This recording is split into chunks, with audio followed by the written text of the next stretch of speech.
Hello बच्चों, स्वागत है आपका हमारे YouTube channel wifi exam point में। कैसे हैं आप? उम्मीद है कि आप अच्छे होंगे। बच्चों, आज हम विज्ञान विषय कक्षा 6 इकाई 5 तंतु से वस्त्र तक नामक चैप्टर का अध्ययन करेंगे।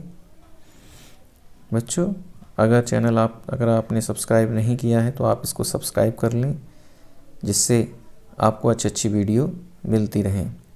तो चलिए बच्चों, शुरू करते हैं अपना तंतु से वस्त्र तक नामक चैप्टर से संबंधित प्रश्नों को। तो पहला प्रश्न है, पादप रेशे कैसे प्राप्त होते हैं? तो बच्चों, पादप रेशे पौधे के किसी भी भाग, तना, बीज, पत्ती, फूल आदि से प्राप्त किए जाने वाले प्राकृतिक रेशे पादप रेशे कहलाते हैं।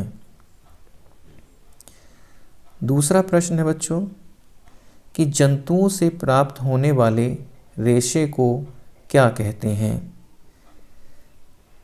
बच्चों, जंतु से प्राप्त होने वाले रेशे को जांतव रेशे कहते हैं। नेक्स्ट प्रश्न है,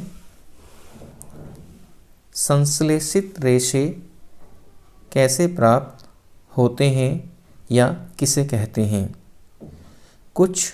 इसका उत्तर है, कुछ रेशों को मनुष्यों द्वारा कृत्रिम ढंग से तथा रासायनिक परिवर्तनों के पश्चात जो रेशे बनाए जाते हैं, संश्लेषित रेशे कहलाते हैं, जैसे नायलॉन, पॉलिस्टर, रेयान आदि।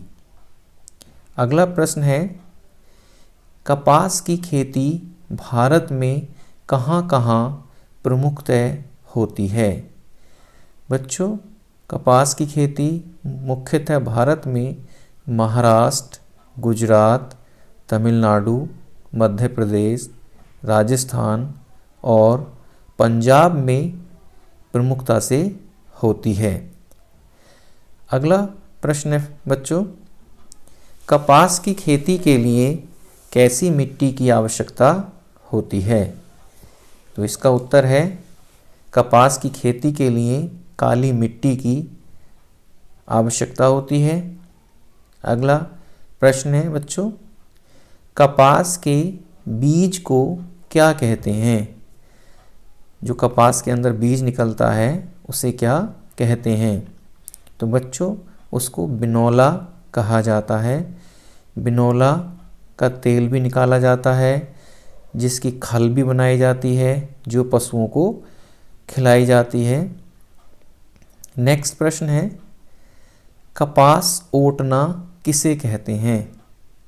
इसका उत्तर है, कपास के गोलक से कपास के बीज को अलग करने की प्रक्रिया को ही कपास ओटना कहते हैं। जिसमें कपास निकलती है, जो फूल होता है उसको गोलक कहा जाता है, और उससे जो बीज निकलते हैं यानी उसको साफ करने की प्रक्रिया को ही कपास ओटना कहते हैं। अगला प्रश्न है बच्चों, बीटी कपास क्या है? बीटी कपास ये एक कपास की किस्म है जो वैज्ञानिकों द्वारा तैयार की गई है।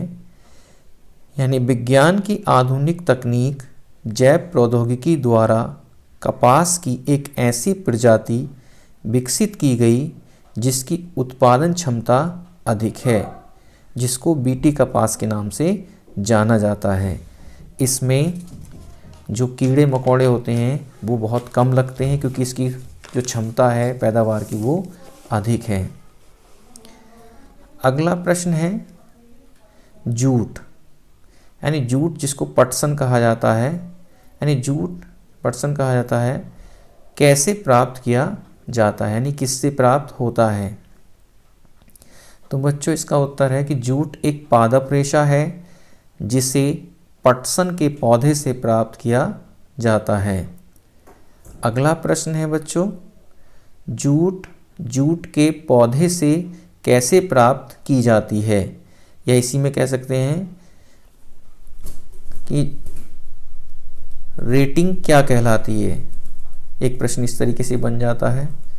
तो ये जो जूट है ये इस प्रकार प्राप्त की जाती है कि पटसन के पौधों को बंडलों में बांधकर रुके हुए या ठहरे हुए जल में डुबोकर रखते हैं। 4-5 दिन के बाद पौधों के मुलायम भाग गल जाते हैं तथा रेशे स्पष्ट दिखाई देने लगते हैं। यह क्रिया जल में पाए जाने वाले जीवाणुओं के द्वारा होती है। यही प्रक्रिया पटसन की रेटिंग कहलाती है। यानी जो जूट प्राप्त करने की जो प्रक्रिया होती है उसको रेटिंग कहते हैं। अगला प्रश्न है बच्चों, बुनाई किसे कहते हैं या वस्त्रों की बुनाई किसे कहते हैं? तो इसका उत्तर है बच्चों, धागे के 2 सेटों को आपस में व्यवस्थित करके वस्त्र बनाने की प्रक्रिया को बुनाई कहते हैं।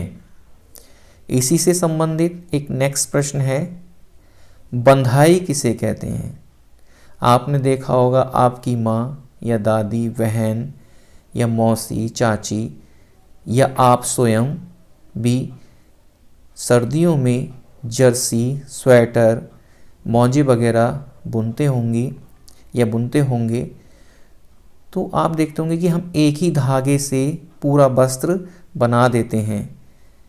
तो इस प्रकार की जो प्रक्रिया कहलाती है वो बंधाई कहलाती है। तो इसका उत्तर है, एकल धागे से वस्त्र बनाने की प्रक्रिया को बंधाई कहते हैं या बंधाई कहलाती है।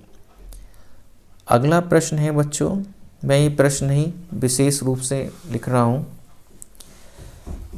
कि गांव में जो सूती वस्त्र बनाए जाते हैं या सूती वस्त्र बनाने की जो वस्त्रों की जो बुनाई होती है उसको हथकरघा कहा जाता है।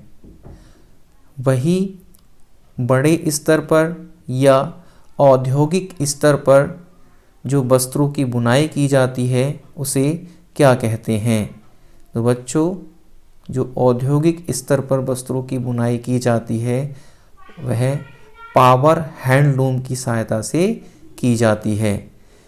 तो ये अच्छे प्रश्न हैं। इस प्रश्नों से हमें उम्मीद है कि आपका पूरा पाठ कवर हो गया है। अगर कोई आपको इस पाठ में दिक्कत हो तो आप कमेंट करें, जिससे हम उस प्रश्न का सॉल्यूशन आप तक पहुंचा सकें। वीडियो आपको अच्छी लगी हो तो इसको एक लाइक कर देना, और ज़्यादा अच्छी लगी हो तो इसको शेयर कर देना, और ज़्यादा अच्छी लगी हो तो हमारे चैनल को सब्सक्राइब कर लेना। Thanks for watching. जय